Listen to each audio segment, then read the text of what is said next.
बिहार की बांकीपुर सीट पर मतगणना चल रही है। बैलेट पेपर का जब नतीजा निकलकर सामने आया तो जनसुराज यानी कि प्रशांत किशोर वाले खेमे में खुशी की लहर दौड़ गई। लेकिन मैं आपसे कहूंगा कि रुकिएगा भी, क्योंकि जब ईवीएम खुलनी शुरू हुई उसके फौरन बाद ही ज्ञानेश कुमार का खेला शुरू हो गया। वो ज्ञानेश कुमार जो पूरी निष्पक्षता के साथ सरकार के कहने पर चुनाव आयुक्त नियुक्त हुए, सरकार के कहने पर, क्योंकि एक प्रधानमंत्री और एक कैबिनेट मंत्री दोनों ने मिलकर तय कर लिया, राहुल गांधी चीखते रहे, क्या फर्क पड़ता है। तो ऐसे निष्पक्ष तरीके से चुनाव हुआ, चुनाव आयुक्त उनके हाथ में सब कुछ है। तो फिलहाल बैलेट पेपर वाला जब खुलासा हुआ तो उसमें पता लगा कि इतनी ज्यादा बढ़त बना ली प्रशांत कुमार ने कि अगर पूरा चुनाव बैलेट पेपर से हो तो मैं यकीन बताकर चल रहा हूं कि चुनाव तो प्रशांत किशोर जीतेंगे। लेकिन अभी भी मैं आपको क्लियर कर दूं, लड्डू बनाए जा रहे हैं बीजेपी के दफ्तर पर, और ये लड्डू वेस्ट नहीं जाने वाले, क्योंकि ज्ञानेश बाबू बैठे हुए हैं। आज आपको दिखाने जा रहा हूं कि लड़ाई लगातार भीषण दिख रही है, लेकिन आखिरी वक्त पर जब आएगा मामला तो खेला तो ज्ञानू बाबू ही करेंगे, है ना। तो ज्ञानू जो काम करने जा रहे हैं उसकी पहली झलक आपको दिखाने जा रहा हूं। आप कितने ही आरोप लगाइए, आप कितना ही कहिए कि हमने धांधली पकड़ी, हमने ईवीएम में हो रहा है खेला पकड़ा, लेकिन आप नहीं पकड़ पाए। ये सारा खेला अब वो चुनाव के दौरान नहीं करते, वो करते हैं मतगणना के दौरान। इसीलिए जब अदालतें मांगती हैं कि जरा दीजिए, देखा ना पश्चिम बंगाल वाला मांगा था कि लाइए सीसीटीवी फुटेज, क्या हुआ उसका? हालत खराब हो रखी है चुनाव आयोग की, चुनाव आयुक्त की। ये फिर से मतगणना स्थल पर क्या क्या हो रहा है, एक एक चीज दिखाता हूं, एक एक तस्वीर दिखाता हूं, और परिणाम क्या होने जा रहा है वो भी आपको बताता हूं। नमस्कार, मैं हूं प्राज्वल गौतम और आप देख रहे हैं टाइम्स एक्सप्रेस। शुरुआत में खबर आई और अच्छी खबर थी, लेकिन मैं तब भी कह रहा था कि जो ये कर रहे हैं, खुशी मना रहे हैं प्रशांत किशोर गुट के लोग, थोड़ा शांत हो जाइए। क्योंकि जो आप बैलेट पेपर देख रहे हैं, इस बैलेट पेपर में विपक्ष की जीत अब से नहीं, लंबे समय से हो रही है, जब से बीजेपी सत्ता में है। बैलेट पेपर जब जब खुले इस देश के अंदर, भारतीय जनता पार्टी की हालत खस्ता ही रही। लेकिन जैसे ही ईवीएम खुलते हैं, बीजेपी के खेमे में खुशी की लहर होती है। सारा खेला ईवीएम से क्यों? मानकर चलिए कि मैं एक मतदाता हूं, आप भी मतदाता, आप ही अपने मानिए, आप ईवीएम से भी वोट कास्ट करते हो, बैलेट पेपर से भी। लेकिन जब बैलेट पेपर से करते हैं तो क्या आप किसी और को, और ईवीएम से करेंगे तो किसी और को? ऐसा तो नहीं हो सकता ना। तो ये खेल कहां हो रहा है, पहले आप झांकी देखिएगा। यहां क्या है, राउंड 1 ईवीएम का। दरअसल ईवीएम की काउंटिंग का नहीं, ये बैलेट पेपर था। बैलेट पेपर वाले में निकलकर सामने आया था दोस्तों कि किस तरीके से ये चुनाव एक तरफा लेकर चलने की कोशिश हो रही थी। लग रहा था कि बैलेट पेपर वाला जब खुला उसमें बताया गया कि अच्छे खासे मतों से आगे थे। ये देखिए, इसमें बताया गया जब बैलेट पेपर से ओपनिंग हुई तो 2120 वोट प्रशांत किशोर को मिले। बैलेट पेपर, सिर्फ मैं बैलेट पेपर की बात कर रहा हूं, अभी ईवीएम की बात नहीं कर रहा। बीजेपी के प्रत्याशी को 1393 वोट और आरजेडी को 501, यानी तीसरे नंबर पर आरजेडी। कांटे की भी टक्कर नहीं है, यह भी नहीं कहूंगा प्रशांत किशोर में और बीजेपी के प्रत्याशी में कांटे की टक्कर नहीं। बैलेट पेपर के हिसाब से प्रशांत किशोर बांकीपुर के विधायक। लेकिन रुकिए रुकिए रुकिए, अब यहां से खेल शुरू होता है चुनाव आयुक्त का। मैं फिर बता रहा हूं कि सारा खेल मतगणना स्थल पर करने लगे। अभी इस बात का रिस्क लेते ही नहीं है, नहीं कोई रिस्क लेना इनको कि हम वहां क्यों करें जब अपना सब कुछ अपना है। चुनाव आयुक्त अपना, चुनाव आयुक्त के खिलाफ कोई अपील कर ना पाए तो क्यों वहां पे कुछ करना है, यहीं करो ना। है तो सही, मार कूट के भगा दो, जैसे पश्चिम बंगाल में गए थे।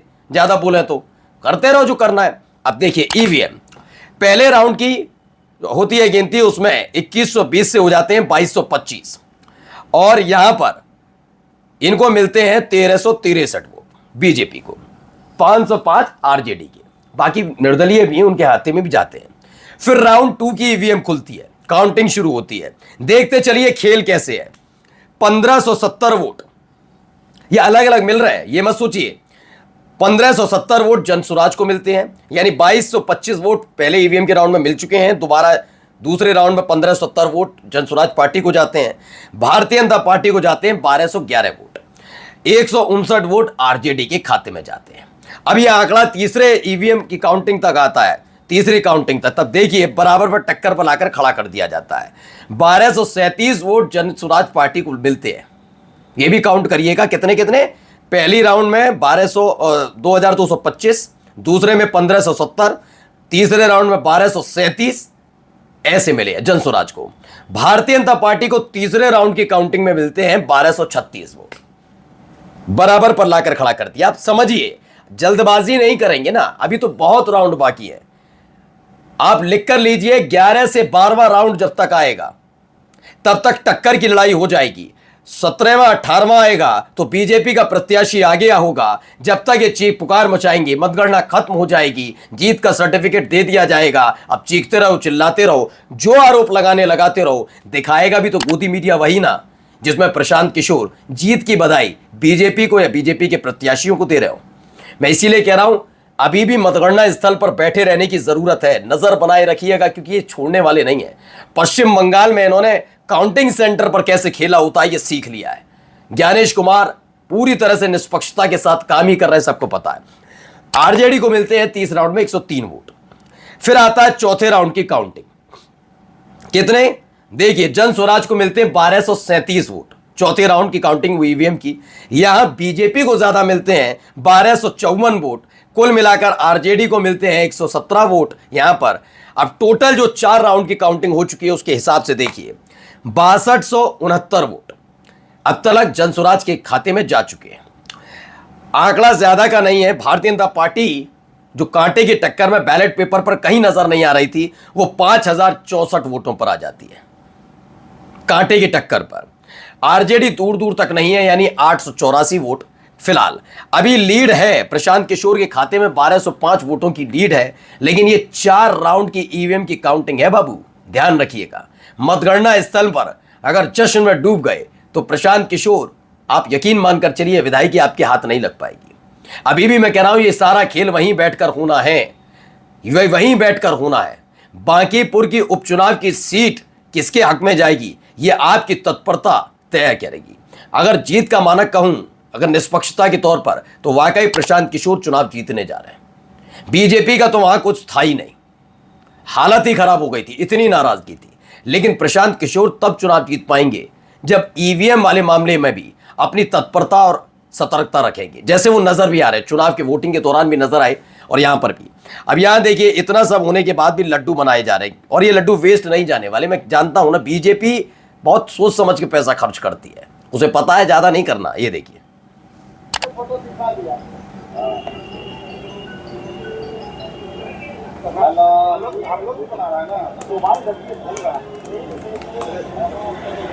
भारत माता की जय, भारत माता की जय। देख रहे हैं, भारत माता की जय। मन भी नहीं कर रहा इनका तो जय लगाने का, ऐसा मत है। बांकीपुर में जीत के जश्न की तैयारी में जुटा है बीजेपी।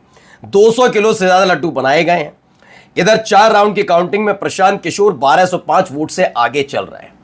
मैं अब भी कह रहा हूं, अभी तो चौथा राउंड है, 10-12 राउंड हो जाने दीजिए, उसके बाद आपको ये नजर आएगा कांटे की टक्कर। और आगे राउंड बढ़ेंगे तो उसके बाद बताया जाएगा आगे निकल गया बीजेपी का प्रत्याशी। लिख कर लीजिए, बांकीपुर सीट पर खेल करने के लिए बहुत तत्पर नजर आ रही है। वजह यह नहीं है कि सीट है एक, यहां से भारतीय जनता पार्टी के राष्ट्रीय अध्यक्ष नितिन नवीन रह चुके हैं विधायक, और ऐसे में अगर इस सीट पर चुनाव नहीं जीत पाए, क्या ही होगा। नमस्कार।